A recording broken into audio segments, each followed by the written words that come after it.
Hello everyone, welcome back to my channel guys. अगर आप मेरे चैनल पे नए हो तो प्लीज़ चैनल को सब्सक्राइब कर देना। वीडियो अच्छे लगे तो लाइक करना, कमेंट करना, शेयर ज़रूर से कर देना। तो हम अपने फैन फिक्शन का नेक्स्ट पार्ट स्टार्ट करते हैं। पिछले पार्ट में हमने देखा था कि विंग और वांगजी का शादी हो चुका था।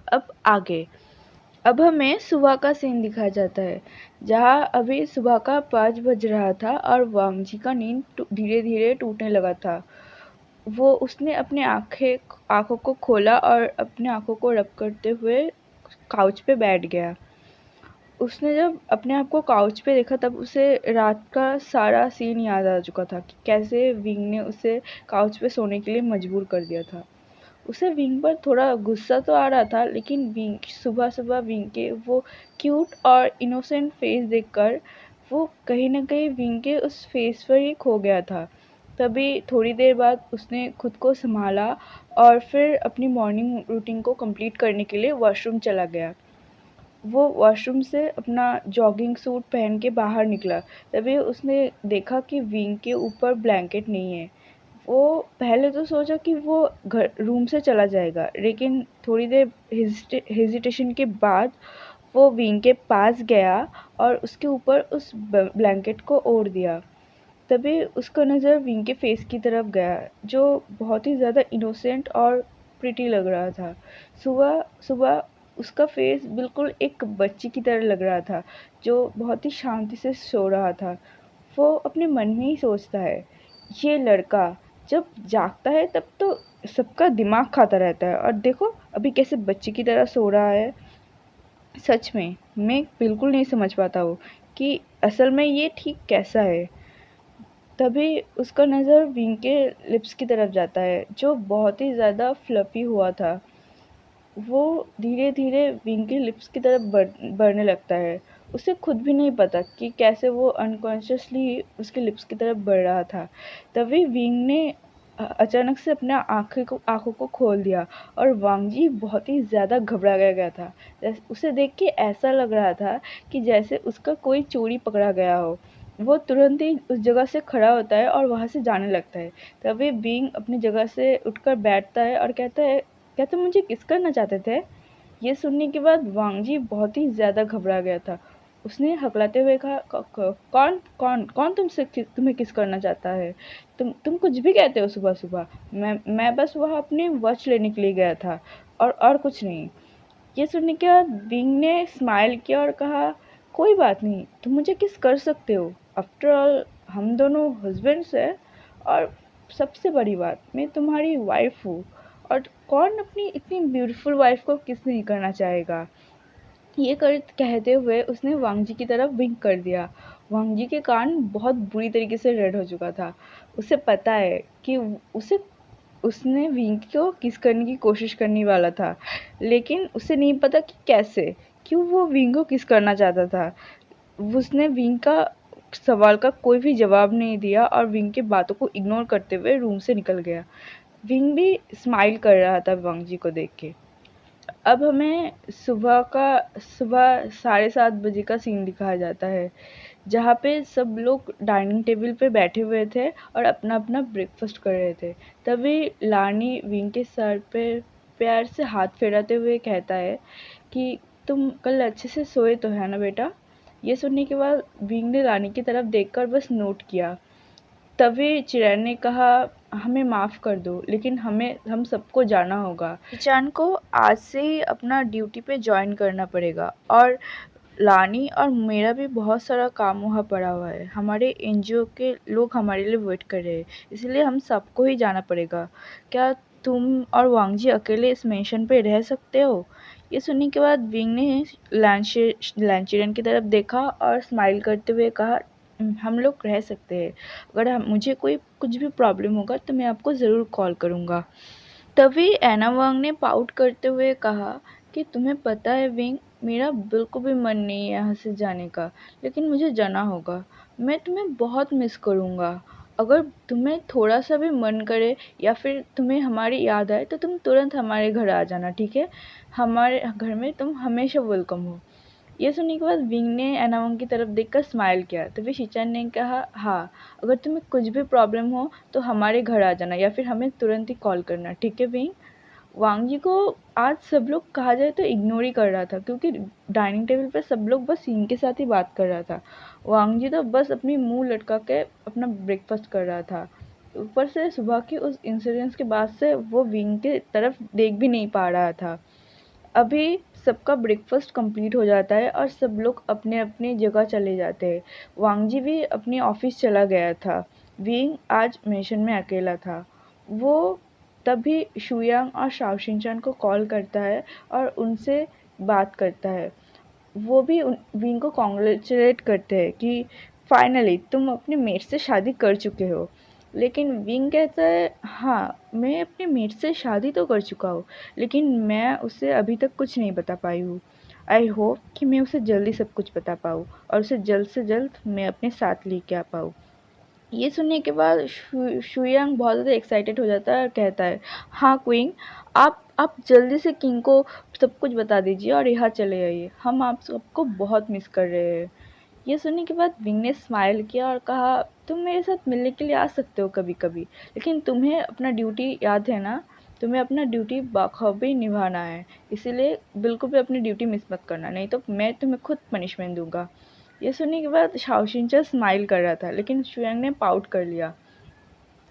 तभी हमें सीन चेंज होके ऑफिस का दिखाया जाता है, जहाँ वांग जी अपनी मीटिंग में बिजी था। उसका मीटिंग करीब 2 घंटे से चल रहा था। मीटिंग कंप्लीट होता है तभी उसका सेक्रेटरी आके वांग जी से कहता है कि सर आपके लिए कोई वेट कर रहा है। ये सुनने के बाद वांग जी कहता है, कौन? तभी सेक्रेटरी कहता है कि मिसेस वांग। ये सुनने के बाद वांग जी कहता है कि वो इस यहाँ पे किस लिए आया है। तभी सिक्योरिटी अपने सर को झुकाते हुए कहता है कि मुझे नहीं पता सर, वो आपके लिए वेटिंग रूम में वेट कर रहे हैं।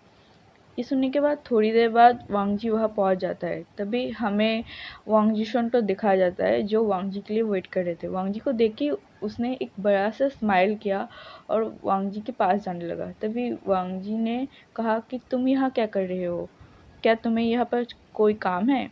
ये सुनने के बाद वांग जिशन ने कहा कि क्या तुम्हें नहीं पता कि मैं तो आज से ही तुम्हारे ऑफिस में as a head designer join हुआ हूँ।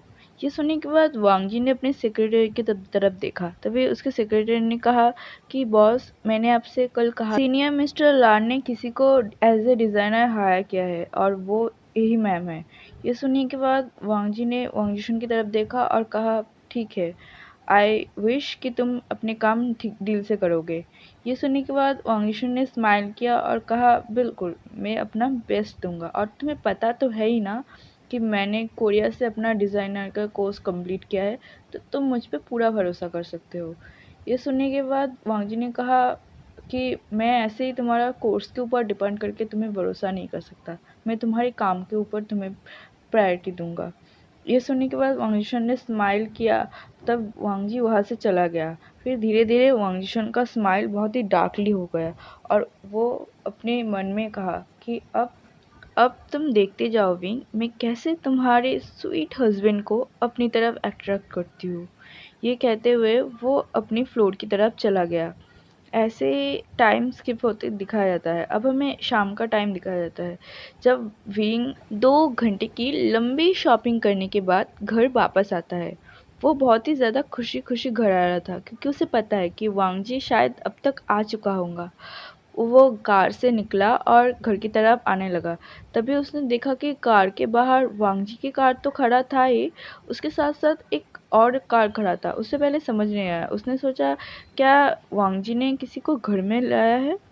ये सोचते वो घर की तरफ जा रहा था। वो लिविंग रूम में गया ही था कि उसने देखा कि एक लड़की एक फ्लावर वास में रोजेस रख रहा था। ये देखने के बाद उसकी आंखें बिल्कुल डार्क हो चुका था। उसे पता है ये लड़की कौन है। उसने चिल्ला के कहा कि तुम यहाँ क्या कर रहे हो? ये सुनने के बाद वांग यीशुन थोड़ा सा चौंक गई, क्योंकि वो बहुत ही ध्यान से उस फ्लावर को उस बास में रख रही थी। तभी उसने पीछे मुड़ा और विंग की तरफ देख के एक स्वीट सा स्माइल किया और कहा, मैं तो बस इस फ्लावर को इस बास में भर रही थी। तो विंग ने कहा, मुझे पता है, लेकिन तुम यहाँ क्या कर रहे हो? तुम्हें पता है ना कि ऐसे ही किसी के घर में बिना इनवाइट किए नहीं आना चाहिए। जो ऐसे बिना इनवाइट किए आता है उसे क्या कहते हैं? ये सुनने के बाद वांग यीशुन का मुट्ठी भिज गई थी। वो बहुत ज़्यादा गुस्सा हो गई थी विंग की ऐसी बातें सुनकर। उसने खुद को मन में ही शांत किया और फिर से स्माइल करते हुए कहा, एक्चुअली मैं यहाँ पे काम के लिए ही आई हूँ और मुझे यहाँ वांग जी ही लाया है। ये सुनने के बाद विंग का आईब्रो रेज हो गया। उसने वांग यीशुन की तरफ देखते हुए कहा, वांग जी तुम्हें क्यों लाया है? ये सुनने के बाद वांग जिशन कुछ कहने ही वाली थी, लेकिन वांग जी नीचे से आया और उसके हाथ में एक फाइल था जो उसने वांग जिशन की तरफ दिया। वांग जिशन ने भी उस फाइल को पकड़ लिया। तभी वांग जी ने देखा कि विंग आ गया है। उसने विंग से पूछा, क्या तुम कहाँ गए थे? ये सुनने के बाद विंग ने वांग जी का क्वेश्चन को अवॉइड करते हुए कहा कि ये लड़की यहाँ क्या कर रहे हैं और तुम इसे कौन सी फाइल दे रहे हो? ये सुनने के बाद वांग जिशन ने कहा कि मैं वांग जी की कंपनी में काम करती हूँ एज ए डिज़ाइनर, और तुम्हें नहीं पता होगा लेकिन मैं एक बहुत अच्छी डिज़ाइनर हूँ और मैं अपने काम को लेकर बहुत सीरियस हूँ और मुझे अपने काम के लेकर कोई भी लेट पसंद नहीं है। इसीलिए मैं ही वांग जी के साथ यहाँ आई थी, कुछ फाइल्स थे जो मुझे आज ही कंप्लीट करने थे इसीलिए। ये सुनने के बाद विंग ने कहा, तुम वांग जी के ऑफिस में काम करते हो? अचानक से क्यों? क्या तुम्हारे बाप का कोई ऑफिस नहीं है? ये सुनने के बाद वांग जी ने कहा, मुझे लगता है तुम्हें ठीक से बात करना चाहिए, तुम्हें अपनी लैंग्वेज पर ध्यान देना चाहिए। ये सुनने के बाद विंग ने बस अपने आंखों को रोल किया और वांग जिशन की तरफ देखने लगा। उसे बहुत ज़्यादा गुस्सा आ रहा था वांग जिशन को इस घर में देखकर। उसके ऊपर वो वांग जिशन वांग जी के इतनी करीब खड़ी हुई थी। वांग यीशुन ने कहा, मेरे पापा का कोई डिज़ाइनिंग कंपनी नहीं है, मेरे पापा तो एक फूड कंपनी चलाते हैं और मैं एक डिज़ाइनर हूँ। ऑब्वियसली मैं कोई डिज़ाइनिंग कंपनी में एडमिट लूँगा और चाइना का बेस्ट कंपनी है लान कंपनी, ऑब्वियसली मैं चाइना की बेस्ट कंपनी में अप्लाई करूँगा जॉब के लिए। ये सुनने के बाद विंग ने कहा, क्या तुम्हें चाइना का कंपनी मिला था? तुमने तो कहा तुमने कोरिया से कोर्स कंप्लीट किया है। कोरिया में भी बहुत सारी कंपनी है, तुम वहाँ क्यों नहीं गए?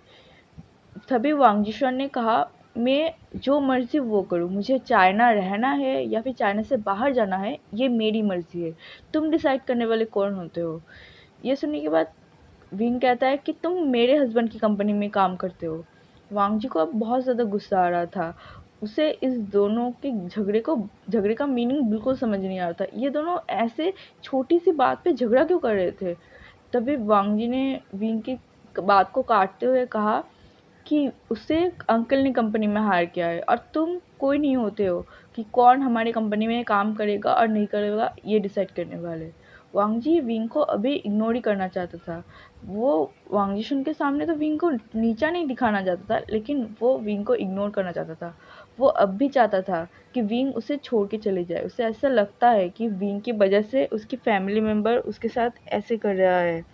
इसीलिए वांग जी बस विंग को इग्नोर करता है और उसे बात में बात सुनाने की कोशिश करता है। विंग को बहुत ज़्यादा गुस्सा आ गया था। उसने उस फ्लावर वास की तरफ गया जहाँ वांग जिशन फ्लावर पोट कर रहा था, जिस वास में, उस वास को उठाया और नीचे फेंक दिया। ये देख के वांग जिशन को बहुत गुस्सा आ गया। उसने कहा, तुम तुमने ये क्यों किया? तुम्हें पता है इस वास का कीमत कितना है? मैंने कितने प्यार से वांग जी के लिए खरीदा था। तभी विंग ने कहा, कीमत? ठीक है, बताओ कितना कीमत है, मैं तुम्हें डबल पे कर दूंगा। ये सुनने के बाद वांग जुन को और गुस्सा आ गया। वो कुछ कहने ही वाला था, लेकिन वांग जी ने कहा, तुम ऐसे रूड बिहेव क्यों क्यों करते हो? क्या तुम्हें पता नहीं किसी इंसान के साथ कैसे बिहेव करना चाहिए? विंग वांग जी की तरफ देखा। उसे सच में बुरा लगता है जब वांग जी उसके सपोर्ट ना करते हुए वांग जिशन का सपोर्ट करता है। वो कहता है, अच्छा, तुम्हें बहुत बुरा लग रहा है कि मैं वांग जिशन के तुम्हारे सामने इंसल्ट कर रही हूँ? क्या लगता क्या है वांग जिशन तुम्हारा? कोई सीक्रेट लवर या फिर गर्लफ्रेंड या फिर वाइफ? तभी वांग जी ने विंग की बात को काटते हुए कहा कि तुम अपना बकवास बंद करो, तुम फिर से शुरू मत हो। यह सुनने के बाद विंग ने एक क्रीपी से स्माइल किया और वांग जी की तरफ जाते हुए कहा, मैं अपनी बकवास बंद करूं और तुम जो क्या कर रहे हो उसका क्या? जब से तुम मुझसे मिले हो ना तुम मुझसे ढंग से बात करते हो और ना ही मेरे सपोर्ट में कभी बोलते हो। तुम्हें लगता है ना कि मैं बहुत बुरा हूँ? हाँ, मैं बहुत बुरा हूँ और मैं कितना बुरा हो सकती हूँ तुम सोच भी नहीं सकते। तभी वो वांग जिशुन की तरफ देखते हुए कहा, अगर नेक्स्ट टाइम मैं इस लड़की को इस घर में फिर से देखा ना तो तुम सोच भी नहीं सकते कि मैं इस लड़की की क्या हालत करूँगी। इसीलिए नेक्स्ट टाइम इसे इस घर में लाने से पहले 10 बार सोच लेना। ये कहते हुए वो ऊपर की तरफ चला जाता है। वांग जी बहुत ज़्यादा हैरान था विंग के ऐसे बिहेवियर का लेकर। उसे पता नहीं कि विंग क्यों वांग जिशन से इस तरह से बिहेव करता है और हमेशा वांग जिशन से चिढ़ जाता है। शायद वो वांग जिशन को पसंद नहीं करता। हर कोई किसी को पसंद नहीं करता होगा, लेकिन वांग जी ने कभी किसी को इस तरह से बिहेव करते हुए नहीं देखा था किसी के साथ। इसीलिए उसे लगता है विंग गलत है। उसे किसी इंसान के साथ इस तरह से बिहेव नहीं करना चाहिए। वांग जिशन की आंखों में आंसू था। वांग जिशन अभी वांग जी की तरफ देखकर अपनी आंसू भरी आंखों से कहता है कि शायद मुझे यहाँ नहीं आना चाहिए। मैं नेक्स्ट टाइम से यहाँ नहीं आऊँगा। ये कहते हुए वो उस घर से भाग जाता है। वांग जी वांग जिशन को कुछ भी एक्सप्लेन नहीं करता है या फिर उसे कंफर्ट करने की कोशिश नहीं करता है, क्योंकि उसे सच में कोई फ़र्क नहीं पड़ता है कि वांग जिशन क्या सोचता है और क्या नहीं। वैसे वांग जी वांग जिशन को यहाँ लाना भी नहीं चाहता था, लेकिन वांग जिशन ही ज़िद कर रहा था कि उसे आज ही फाइल चाहिए, वो आज ही ये काम निपटाना चाहता है। इसलिए वांग जी ने ज़्यादा ज़िद नहीं किया था। तो चलिए एवरीवन, मैं आज की पार्ट को ये लिखती हूँ। मिलते हैं नेक्स्ट पार्ट में, तब तक के लिए बाय बाय।